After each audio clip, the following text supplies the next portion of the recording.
শীতকালও চলে গেল, আবার গরমকালও চলে গেল, আবার রোজার দিনকালও চলে গেল। আমার আর কাজ করতে মন যাচ্ছে না রে। কে রে ভাই, তোর কিছু হয়েছে নাকি? অসুখ বিসুখ হয়েছে নাকি? আব্বা কি যা জানাবো? এই ছোট, আব্বাক জায়গা বলতো। হ্যাঁ আচ্ছা বলছি।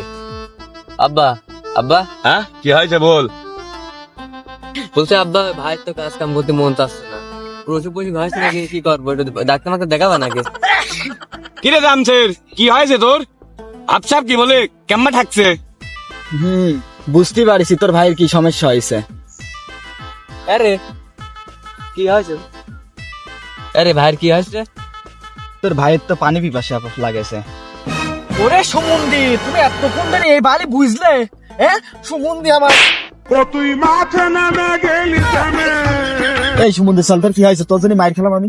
হ্যাঁ সুমন্দির কাজই করবো না। রেখে বসলাম, আমার যদি আজ বিয়ে না হতো তাহলে আমি এখানে তো উঠতোই না। এমনি তোর এখনো বিয়ের বয়স হয়নি, ওটা রাগ করিস নি, বাড়ি চল। তোর বিয়ের বয়স হলে তোর বিয়ে দেবো নে। তুমি সুমন্দি আজকে আমার বাপ না হলে তোমাকে 20 করে মেরে ফেলতাম।